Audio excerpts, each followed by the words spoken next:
FBI has raided the office of President Trump's personal attorney, Michael Cohen, in Rockefeller Center in New York City. The FBI also searched his home and hotel room.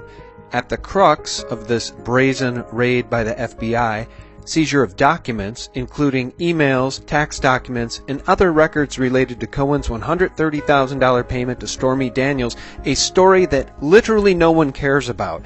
Meanwhile, Hillary Clinton and the Clinton Foundation enjoy no raids by the FBI. Why didn't the FBI raid the Clinton Foundation offices? Right? I can't tell you the answer to that, and I don't know. It seems like the Mueller probe has been criticized for looking like a fishing expedition. We know, when I read through the language of it, his remit, it is wide.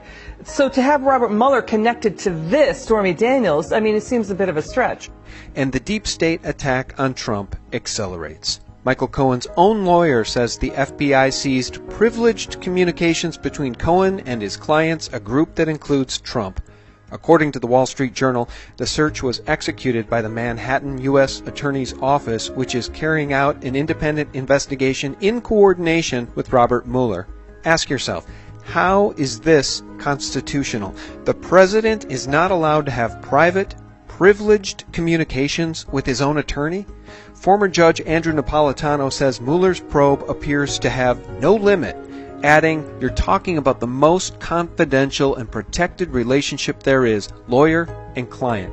The federal government has just invaded that with the express authority and approval of a federal judge." When the Supreme Court construed the constitutionality of special counsels, which was upheld, Justice Scalia dissented for this reason, saying there will be no limit to where they go.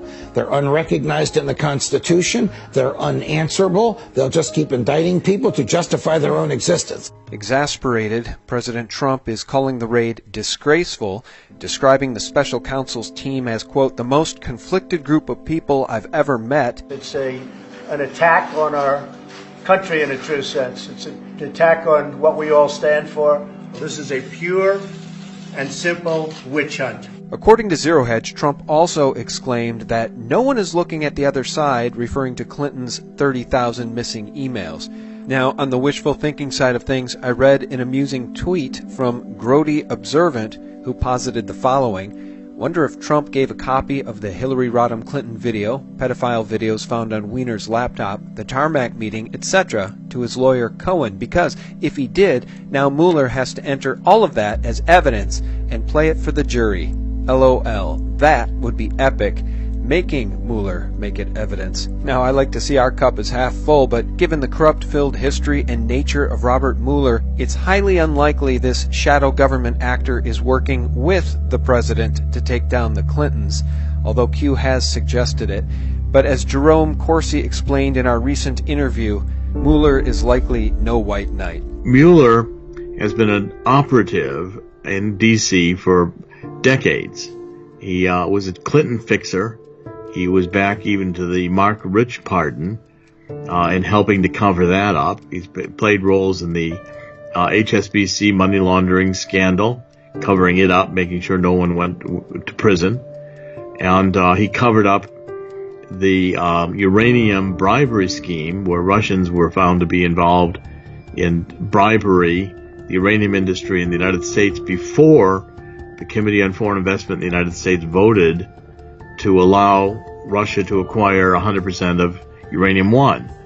Had that been disclosed by Mueller, as it should have been, to the CFIUS committee, I'm not sure that Russia would have been allowed to buy uranium-1. Hillary got $175 million, $179 million to her foundation when that deal went through. And Mueller's got a net worth of $18 million on a government salary. I wonder how many board positions and the like Hillary and the others provided him to pay him off. Mueller went on a secret trip for Hillary to Russia when she was Secretary of State, delivering uranium. We still don't know what that trip was about. It was disclosed in the WikiLeaks drop of the Podesta emails.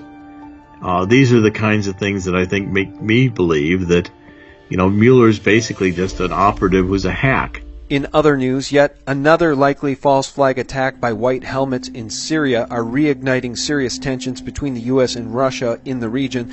The pro-rebel white helmets claimed over the weekend that Syria's Assad has once again gassed his own citizens, and Trump has threatened retaliation. Now, for those who need a refresher, these are what the white helmets were up to during the last alleged Assad attack.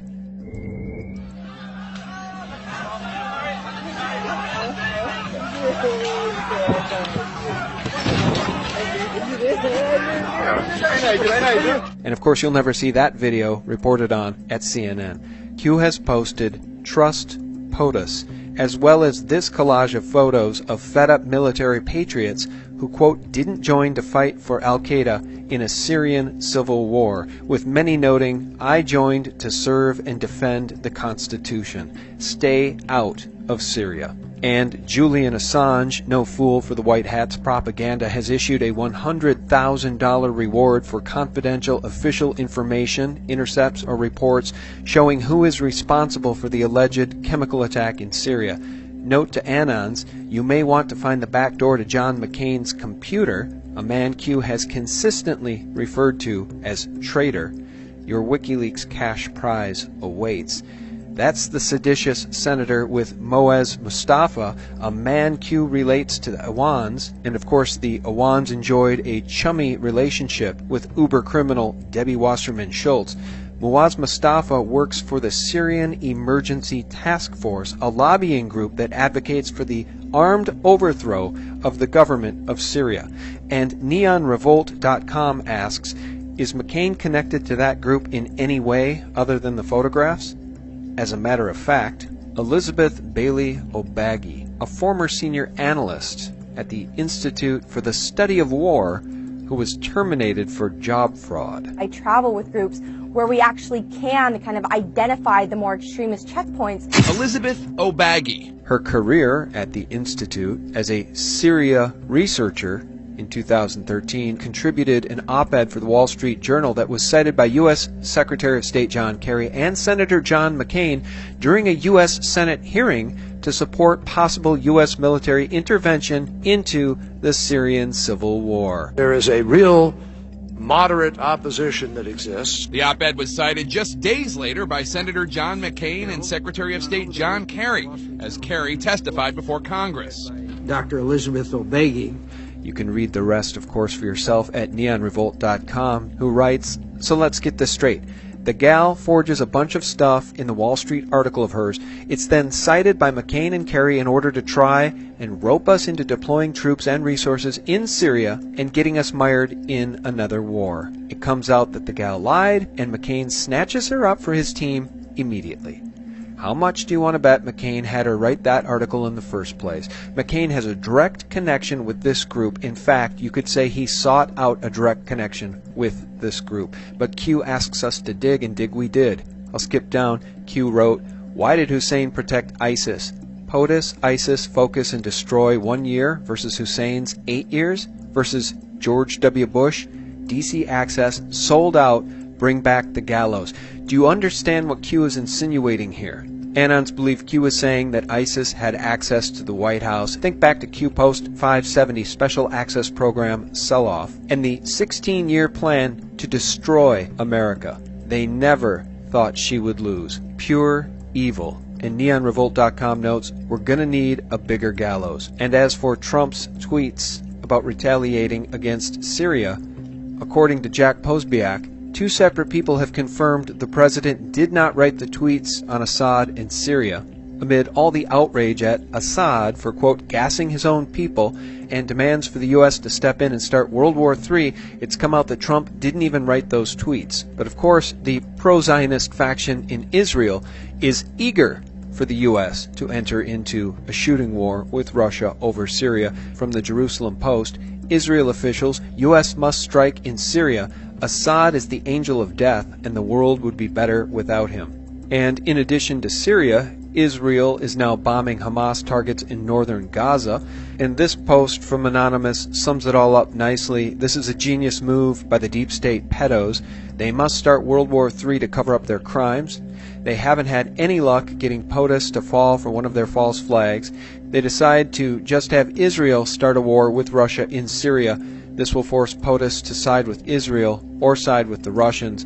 And neonrevolt.com notes the cabal is literally willing to start World War III in order to cover up their crimes and maintain power. It's an exciting time to be alive, but the enemy